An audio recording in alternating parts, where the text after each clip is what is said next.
In this video, I'm going to discuss how I find corporate bonds to buy. My allocation to this sector is significant, as readers of my blog already know.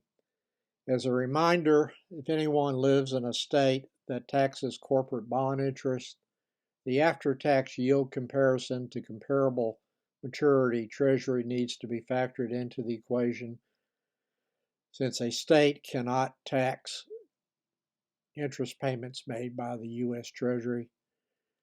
I live in Tennessee, which has no state income tax, so I do not need to take this consideration into account. The odds of Tennessee passing a state income tax during my lifetime is probably nil. Tennessee has a AAA credit rating without a state income tax as a source of revenue. I will always start the process of looking for bonds to buy using my Fidelity account, since it provides the best format that lists bonds within a specific time range and provide bid and ask information for each bond listed, the coupon, the credit ratings, maturity date, and yield to maturity data. To find that information in Fidelity in a different approach would have to be used for other brokers. I click the Products tab, then click Fixed Income Bonds and CDs. Click the Search for Investments blue box that comes up. Click the Bonds tab, then click the Corporate tab. I know that most of the yield to maturity can be captured for investment grade bonds by limiting the period to 1 to 2 years, so that's where I'm looking most of the time now. So I will, on the maturity date on that page that we've ended up in the Fidelity account, I would scroll the date to April 2025 to May 2026, and that would pull up about 900 bonds or so. I am not interested in corporate bonds where the ask price produces less than a 0.3% yield spread to the comparable maturity treasury. While Fidelity shows the yield to maturity information at the ask price, that is not adjusted for the commission. So just as a rule of thumb, I would deduct 0.1% from the YTM number shown in the ask price. So if the ask price is stated to have a 5.5%, I would reduce that to 5.4% to account for the commission.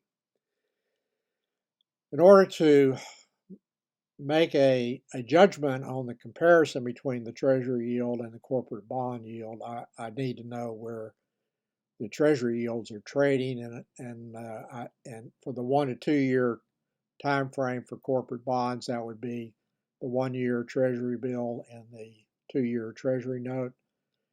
And for an 18-month, I would just, as a rule of thumb, take the midpoint between those two ranges.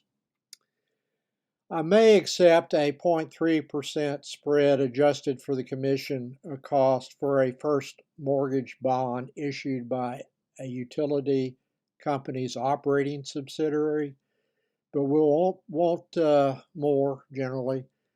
A 2-year note closed last Friday at 4.97%, so a first mortgage bond issued by an operating utility of a utility holding company matured in about 2 years, I would want at a minimum 5.3%. Most likely I would want more. The one that I will discuss in my next post has a 5.5% yield to maturity, and it matures in December 2025. I was familiar with the company and the operating subsidiary, so I saw that and I bought it just like that. I am familiar with the companies that show up in the Fidelity bond search, or many of them. I own common stocks in several of them, particularly the REITs, utilities, and BDC companies. And I already have an opinion about the credit risk, which is always a major consideration when buying corporate bonds. Fidelity does provide Moody's credit reports, which I will generally review before buying a bond, even when I'm knowledgeable about the company. If I'm not adequately familiar with the company and the credit rating and yield looks acceptable to me, I will review the last earnings report, debt maturity schedule. I prefer buying the bond that matures next, and more than one credit report. Generally, that would be Fitch, whose reports are available online, and other data before making a decision to buy. An example of doing research for a company where I lacked adequate information to form an opinion about credit risk was a first mortgage bond that I will discuss in my next post that was issued by Sabine Pass. It's Sabine, a subsidiary of Cheniere, which has a publicly traded company trading under the stock symbol LNG. I mentioned in my last blog that was published on Friday that Cheniere had called early a first mortgage bond that I own issued by it.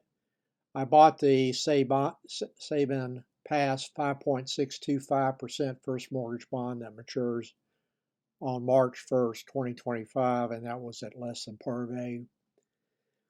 The research that I do is just part of a risk mitigation approach. When you buy risk assets, needless to say, there is risk, and risk cannot be avoided by due diligence, but only reduced.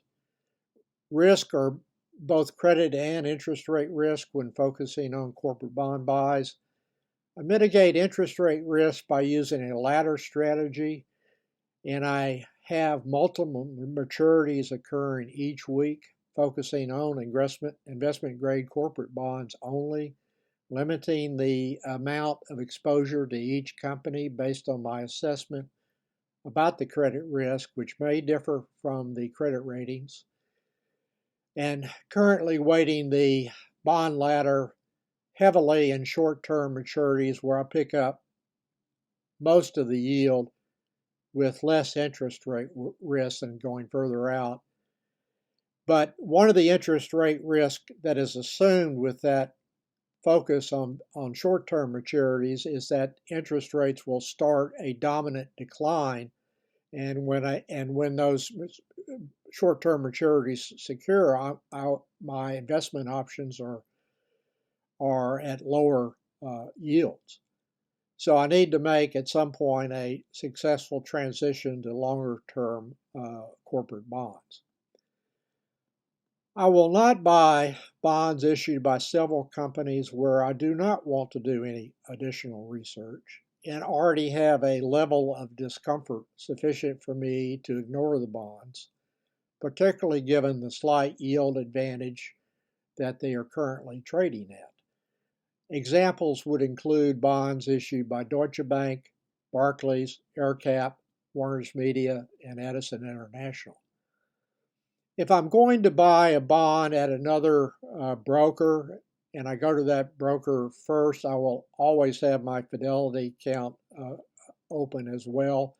I will want to check on the ask prices at Fidelity for the maximum number of bonds that I will buy and then compare that price with what is being offered by Interactive Brokers or Vanguard. I will generally just buy in 2 bond lots. I may buy several 2 bond lots over time, may end up with 10 or even 16 or 20, but I generally just start with 2, and I might buy if the interest rates rose and the bond goes down in price, buy 2 more, and so on. The reason for checking the prices in the order books from more than one broker is that frequently brokers have different bid and ask prices for the same bond lots. I don't know how that happens, but it does happen. I will obviously go and buy bonds where I receive the lowest price for the purchase. I generally do not buy corporate bonds at Schwab, where it has a minimum charge of $10 So if I bought 2 corporate bonds at Schwab, that would cost me $2, whereas I could buy 2 bonds at Fidelity, Vanguard, or Interactive Brokers and pay just $1 per bond or $2. The last of the corporate bonds that I bought at Schwab, and it was a 10 bond buy of an American Electric bond that matures in June of 2024. I will probably not be buying anything to replace that one. I'm focusing more in that account on Treasury bills.